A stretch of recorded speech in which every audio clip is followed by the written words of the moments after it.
Well, so ask the question. You always got to ask good questions. Like why? So if someone comes with an issue, I want to ask. Well, and you probably know Greg Koukl's work. Yes. Okay. So Greg Koukl's done some good friend of mine. He wrote a book called Tactics. I feel like I should get a commission on every one of those ones he sells because I think I sell more books than Greg does for him.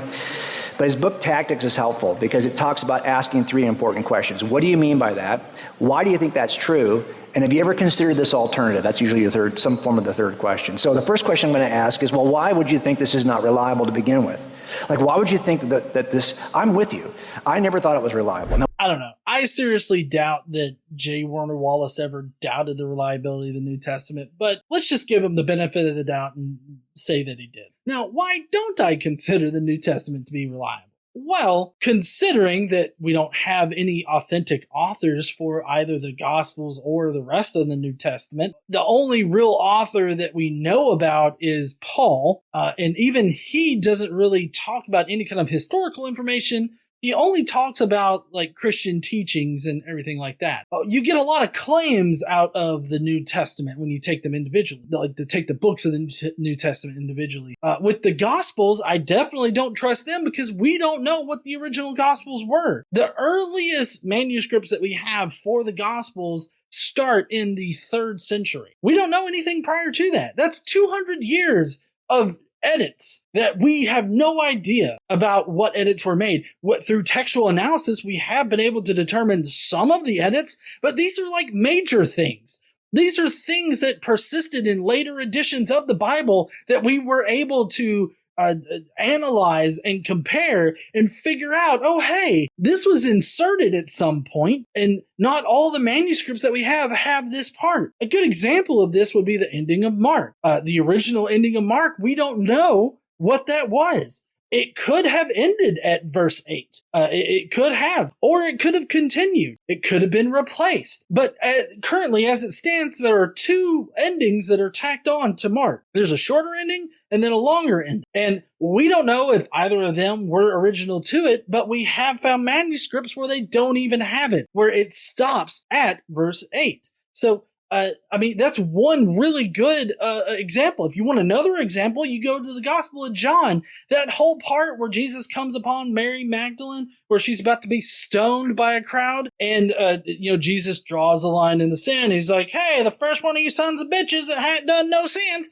step forward and pelt her with the rock." Like that whole story was inserted into John. It's not original to that gospel. It was inserted by a later Christian looking to push some theological position. I guess that you shouldn't stone prostitutes. I don't know. But these are just 2 of the major things that we can tell from later editions of the Bible, that these edits happened prior to that iron wall that sits there at the 3rd century. So why don't we trust the New Testament, or why don't we trust the Gospels? Because they have a sordid past. We don't know who wrote them. We don't know what their sources are. These are the reasons why we don't consider them to be all that trustworthy or to give us any kind of historical information. But that's really how, there's a bunch of stuff I had to jump through in order to become a Christian. And the first thing I had to know is, why would I trust that the scriptures are telling me anything true about Jesus? Let's put it this way. Go with me on a thought experiment. If the Gospels simply reported Jesus as an ancient sage who preached, that's it. No miracle working, no born of a virgin, didn't die on a cross and resurrected. None of the miracle stuff was in there. If all it was that he was a preacher in the 1st century, he would be the most well-documented historical preacher in the history of preachers. There wouldn't be a single person who would doubt the historicity of Jesus. But you add the miracles, and now everyone's like, can't trust that stuff. That speaks to the presuppositional bias of naturalism. If you notice, the entire time that I've been speaking in response to J. Warner Wallace, I have not said one thing about miracles. I have not appealed to any argument against miracles or anything like that. So it's kind of funny how he's now saying that, the only reason why these people don't trust the Gospels or trust the New Testament is because of miracles.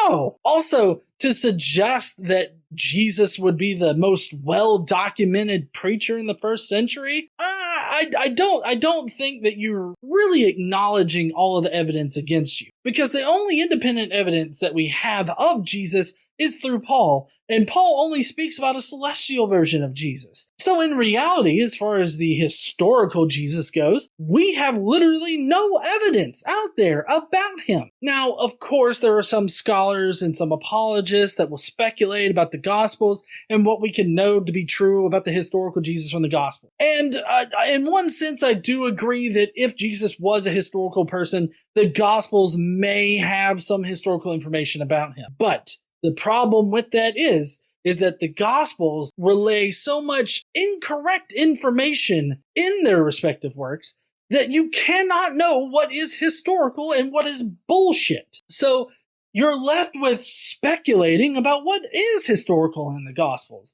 And that doesn't get you anywhere. Speculation does not prove something to be true. So Jesus being the most well-documented preacher in the first century? I don't think so. Whenever I tend to argue either against the Gospels, against the resurrection, or against Jesus as a historical figure, I typically don't just flat out say, miracles can't happen, therefore all this is bullshit and I don't believe it. I typically have much deeper reasons for not believing in that bullshit. There are various reasons, like the fact that they're anonymous works, the fact that they don't list any of their sources, the fact that the only source they ever really cite are the scriptures. How in the world, in the various gospels, do you get somebody recording what happened to Jesus in private? How does that fucking work? I don't know. Maybe God penned it with his lightning dick. Who knows? That's right, honey. It does seem legit. God and his lightning dick just wagging it about, writing shit down. That we are biased against the miracles. Everything else, we're like, hey, that's solid. Put the miracle in, oh, no, can't trust any of it. So that really is more about our bias than it is anything else. I don't trust miracles. I should specify this at this point. I don't take miracles to be a true representation of reality. Whenever I talk about the Gospels or anything like that, I don't consider the miracles to be in serious discussion. This is because miracles, or verifying a miracle rather, would require showing a suspension of the natural order of reality. That is a really tough thing to prove, because you would have to prove that it's not in the natural order of reality for that event to happen. And like I said, really tough to prove that. But if you could conceivably prove that particular thing, then you would prove the supernatural, or you would prove at least that the concept of miracles is a very probable thing to happen. But because you can't do that, that means that miracles are not proven. The supernatural has not been proven to exist. So I don't take miracle claims seriously. I don't take the miracle claims of the gospel seriously. But that doesn't mean that I have to throw out the entire gospels. It's totally reasonable for you to just focus on, like, I guess the more historical aspects of the gospels. Although, harkening back to what I just said a few minutes ago, it's hard to determine in the gospels what's historical and what's bullshit. So you'd have a tough time there, but I don't think that miracles are the linchpin that J. Warner Wallace is portraying them to be.